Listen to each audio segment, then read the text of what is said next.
Okay, you know that feeling. When your to-do list isn't just long, it feels like this huge wave looming over you, Yeah, we've all been there. constantly juggling everything, and you just end up feeling, well, completely drained, running on empty, wondering where all your energy disappeared to. It really does feel like the signature feeling of our times, doesn't it? That sense of, the demands just constantly outpacing our ability to actually recover. Well, today, on this deep dive, we're not just going to nod along to that feeling. We're actually going to unpack it. Get under the hood a bit. Exactly. We're diving deep into burnout, what it really is, how it kind of creeps up on us, chipping away, and most importantly, what we can actually do about it. Yeah, practical tools, strategies that are backed by evidence, things that can help you not just cope, but genuinely overcome it. Think of this as your essential guide. We've pulled this together from some really solid expert insights in health and wellness. And it's so important to get this from the start. Burnout, it isn't just being really, really tired. Right. It's different. Yeah, think of it more like a state of profound exhaustion. It hits you physically, emotionally, mentally. It's what happens after long periods of stress that just hasn't been managed. Exactly. It's not just a bad day or a bad week. It's something deeper that can, seep into everything. Your work, your relationships. It can make even small things feel huge. Precisely. And there are definite signs, sort of signals your body and mind send out that might indicate burnout is happening. Okay, like what should people look out for? Well, one really key one is chronic fatigue. That feeling of being just completely wiped out, even if you've slept. It's not just tired, it's a deep, persistent weariness. Got it. Like sleep doesn't even touch the eyes. Then there's often a shift in how you see things, maybe feeling detached or even cynical about your work, your responsibilities, things you used to care about. Like your emotional batteries are just totally flat. Yeah, that's a good way to put it.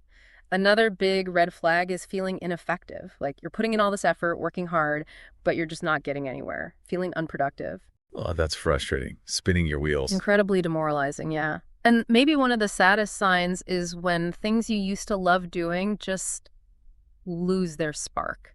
You lack motivation, enthusiasm for hobbies, activities you genuinely enjoyed.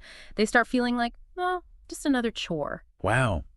Okay, so it really affects your whole outlook. It does, and it's fascinating, actually. The impact on our neurobiology is significant. Prolonged stress can genuinely change brain structure and function. Really? Yeah, which really underlines why catching it early, intervening early is just so critical for both mental and physical health. Okay, so we've got a clear picture now of what burnout looks like, how it shows up. But let's dig into the roots. What causes it? What leads people down this path? It's usually not just one thing, is it? You're spot on. Everyone's situation is different, of course, but there are common threads, patterns that keep cropping up, especially in high-stress situations. Okay, let's unpack those. What's usually the main culprit? Often, number one is workload overload. Just too much to do consistently, too many responsibilities, not enough time, not enough resources, and crucially, not enough downtime to recover. Right, like your energy account is just constantly overdrawn. Exactly. You're always feeling behind, scrambling to catch up with no real break. Makes sense. What else is a big factor? A lack of control is another huge one. Feeling powerless over your tasks, your schedule, decisions that affect your work. That can breed a really deep sense of helplessness. Yeah, that feeling of being a cog in a machine you can't influence. It contributes massively to burnout. Then there's poor work-life balance. The classic. Yeah, where the lines just blur completely. Work spills over into personal time constantly. You never really switch off. And our always-on connected world, it just makes this worse. Totally. It feels impossible sometimes to disconnect, like you're always on call. Exactly. And unrealistic expectations, that's another big driver. Internal or external? Or both. Both. Yeah. Often. It could be putting impossible pressure on yourself, perfectionism. Or it could be external demands from work, family, whatever, that just feel constantly out of reach. That striving takes a huge toll. Okay, that makes sense. Is there a final piece to this common causes puzzle? Yeah, I'd say lack of support. Feeling isolated. Like you don't have backup from colleagues, managers, or even family and friends. Trying to handle overwhelming stress all alone really ramps up the risk of burnout. So understanding these causes, identifying which ones are playing a role for you, That feels like the absolutely crucial first step. Exactly right. Once you know what's feeding the burnout, you can start to address it specifically. It gives you power back. Which leads us perfectly into the what now part. What practical steps, what tools can people actually use to manage this, to overcome burnout? Okay, let's get into the solutions. One of the absolute fundamentals, a real cornerstone, is setting clear boundaries. Boundaries, okay, like protecting your time and energy. Precisely. Think of them as your personal firewall against overload. It's about consciously deciding where your limits are and defending them. So how do we actually do that in everyday life? Well, a few key things. Learning to say no. That's a big one. Saying no to extra things when you're already stretched thin. Easier said than done sometimes, but crucial. Definitely. Also, setting clear work times and sticking to them, designating specific times for work and specific times for rest or personal life, and really importantly, prioritizing self-care without feeling guilty about it, seeing it as essential maintenance. Okay, and why are boundaries so effective against burnout? What's the mechanism? They give you back a sense of control over your schedule, your energy, that directly fights the feeling of being overwhelmed. It carves out that vital space you need to rest and recharge, stopping that constant drain. Right, prevents you running on fumes constantly. Okay, that Makes total sense. What's another key strategy? Prioritizing self-care. And we really need to shift how we think about this. It's not a luxury, it's not selfish, it's the fuel you need to function. Like trying to run a car with no petrol if you neglect it. Exactly. You wouldn't do that to your car, so why do it to yourself? Good point. So, what does self-care look like in practice, especially when you're feeling burnt out? It means deliberately doing things that replenish you. That could be quiet stuff like meditation, reading, or getting active, like going for a walk, connecting with people you care about.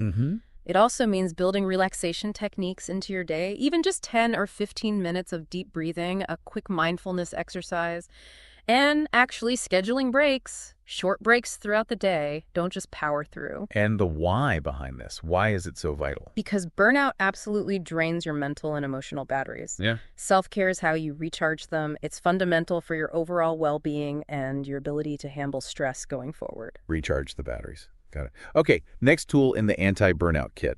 Mindfulness. Practicing mindfulness. Okay, explain that a bit more. How does that help?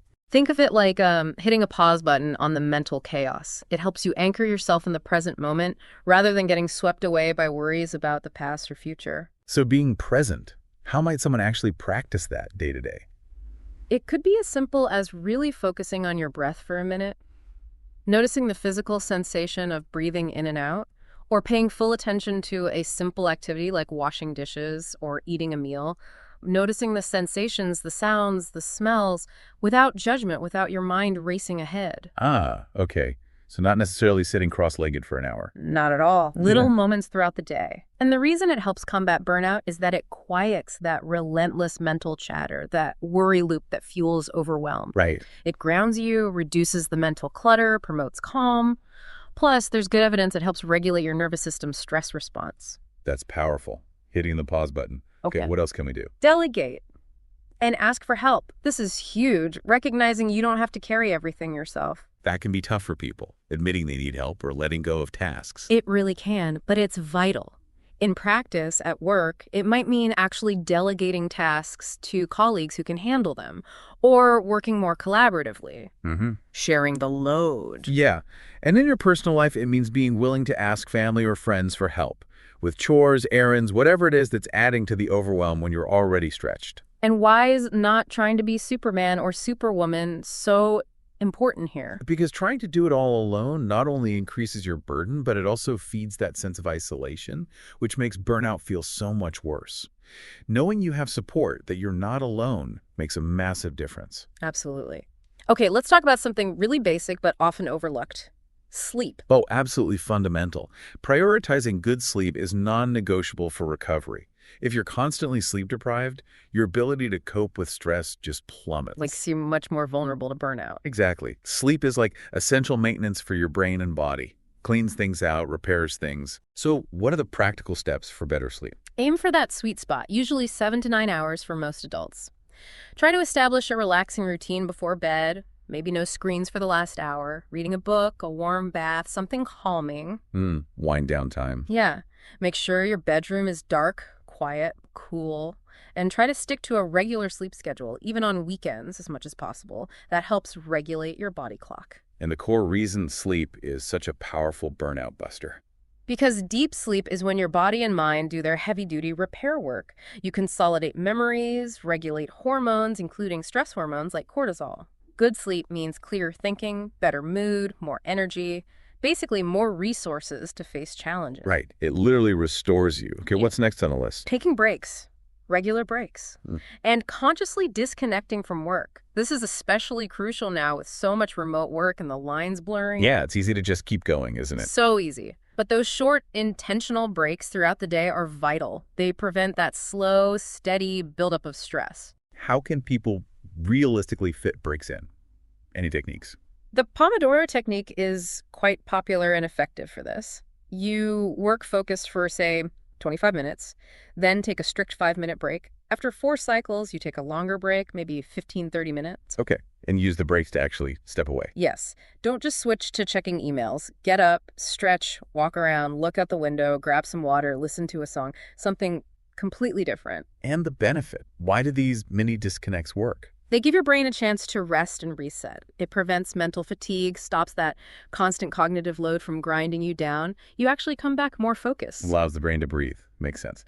Okay, finally, let's talk about what's going on inside our heads, our mindset. Yes, reframing your mindset, how you talk to yourself, how you interpret things. That plays a huge role in stress and burnout. If your default is to see challenges purely as threats or burdens, that creates chronic stress. So how do we actively work on shifting that perspective? Sounds kind of abstract. It takes practice, for sure, but it involves consciously trying to find the opportunity in the stress. Can I learn something here? Can this challenge help me grow? Rather than just focusing on the difficulty. Okay, looking for the learning opportunity. Yeah. And also actively celebrating small wins, acknowledging progress, however small, instead of only seeing the mountain of work still left. Practicing gratitude can help shift focus too. And how does that internal shift help buffer against burnout? It changes your relationship with stress. It doesn't necessarily remove the stressor, but it reduces its negative impact. It fosters resilience. You shift from feeling victimized by circumstances to feeling more capable of navigating them. That's a really important distinction. And you also mentioned some other powerful tools briefly from our sources. Can we touch on those again? Sure. Things like rediscovering your why, reconnecting with what gives you meaning and purpose, and trying to build more of that into your life, that can be incredibly energizing. Building your support network actively, talking to mentors, therapists, trusted friends, not suffering in silence. Practicing self-compassion, treating yourself kindly, especially when you mess up, is huge. Being kind to yourself. Often the hardest thing. Isn't it just? And then those evidence-based practices, regular mindfulness or meditation, moving your body exercise is fantastic stress reliever, expressing yourself creatively, whether it's art, music, journaling, and getting out into nature. Even 20 minutes a day can make a difference. Wow. Okay. So a whole toolkit there. And that quote you mentioned earlier really sticks with me. Burnout isn't a sign of weakness. It's your body and mind asking for balance, clarity, and care. It's such a perfect summary, isn't it? It reframes burnout not as a personal failing, but as a legitimate signal. A sign that something is out of balance and needs attention. Yeah, takes the stigma away. So as we wrap this up, what's the main message you want people listening to take away about tackling burnout? I think the core message is burnout is serious, but it's not insurmountable. It's manageable. Hope. There's hope. Definitely. Through these kinds of proactive strategies, recognizing the signs early, setting those boundaries, making self-care non-negotiable, practicing mindfulness, asking for help, it all adds up. And it's not about massive sudden changes, right? It's more about those small, consistent steps. Exactly. Small steps, taken consistently, building these practices into your daily rhythm, making your well-being a genuine priority, not an afterthought. So maybe a question for everyone listening. Just take a moment, reflect honestly. Which of these tools we talked about really hit home for you? Which one feels like it could make a difference right now? Yeah, and maybe ask yourself, what's one small thing, one manageable step you could commit to doing today, just to start reclaiming a bit of that energy, a bit of that balance? It prompts that bigger question, doesn't it? What does choosing your own well-being actually look like in your life, starting right now? Because ultimately, your health, your well-being, it deserves that lifeline, especially when you feel like you're running on empty.